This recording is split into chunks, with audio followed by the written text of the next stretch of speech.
दोस्तों, भारत में प्रदूषण एक बड़ा मुद्दा बन चुका है, जो पर्यावरण से लेकर मानव जाति तक एक बड़ा खतरा बन चुका है। यह आपके प्रतियोगी परीक्षाओं से लेकर साक्षात्कार या इंटरव्यू तक आपकी मदद करेंगे। तो आइए शुरू करते हैं। भारत की राजधानी दिल्ली फिर से प्रदूषण की मार को झेल रहा है। दिल्ली एनसीआर में प्रदूषण बढ़कर खतरनाक श्रेणी में बदल चुका है। इसे देखते हुए दिल्ली सरकार ने ऑड एंड इवन योजना को फिर से प्रारंभ करने का निर्णय लिया है। सोचने का विषय यह है कि आखिर दिल्ली में ही पोल्यूशन की मात्रा क्यों बढ़ जाती है। दिल्ली में दिवाली से पहले प्रदूषण अपनी दस्तक दे चुका होता है। फिर सरकार दिवाली में पटाखों पर प्रतिबंध लगाती है। उसके साथ पराली जलाने पर भी प्रतिबंध तो लगाती ही है, पर भी इस प्रतिबंधों की अवमानना तो होती ही है, जो प्रदूषण बढ़ाने में सहायक होते हैं। वहीं हाल ही में नेशनल ग्रीन ट्रिब्यूनल ने इन प्रदूषण के मामले को देखते हुए दिल्ली और पंजाब सरकार पर 50-50 करोड़ रुपए का जुर्माना लगाया है। आपको बता दें कि पंजाब में सबसे अधिक पराली जलाई जाती है। आइए प्रदूषण के आंकड़ों के बारे में भी जान लेते हैं। वायु गुणवत्ता एजेंसी यानी सफर के अनुसार दिल्ली के PM 2.5 प्रदूषण में पराली जलाने का योगदान 36% पाया गया है, जो इस वर्ष में सबसे अधिक है। वहीं दिवाली के दिन PM 2.5 प्रदूषण में पराली जलाने का योगदान 25% रहा है, जो कि खतरे को आमंत्रण देता है। वहीं 2019 में यह आंकड़ा 19% था। यानी बढ़ते समाज के साथ प्रदूषण का स्तर भी बढ़ता जा रहा है, जो काफी खतरनाक साबित हो सकता है। आपको बता दें कि PM 2.5, जिसे पार्टिकुलेट मैटर भी कहा जाता है, यह हवा में प्रदूषण को मापने का एक तरह का व्यवस्था है। जब हवा में 2.5 माइक्रो तक के पार्टिकल मौजूद हों तो स्वास्थ्य को काफ़ी हानि पहुंचाते हैं। ये इतने सूक्ष्म होते हैं कि यह सांसों से सीधे फेफड़े, लीवर और किडनी तक पहुंचकर इंसानों को नुकसान पहुंचाते हैं।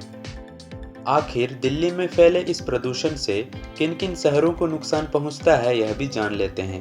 दिल्ली से सटे गाजियाबाद पर इसका सबसे ज़्यादा प्रभाव पड़ता है। हाल ही में यहाँ की एयर क्वालिटी इंडेक्स 451 मापी गई है। वहीं गुरुग्राम में एयर क्वालिटी इंडेक्स 426 मापी गई है। फरीदाबाद में एयर क्वालिटी इंडेक्स 413 मापी गई है।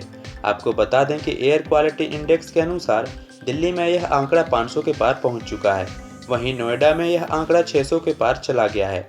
जब आंकड़ा 500 के पार चला जाता है तो उसे खतरनाक श्रेणी में गिना जाता है। दिल्ली में प्रदूषण के स्थिर होने का कारण दिल्ली शहर का लैंडलॉक्ड होना है।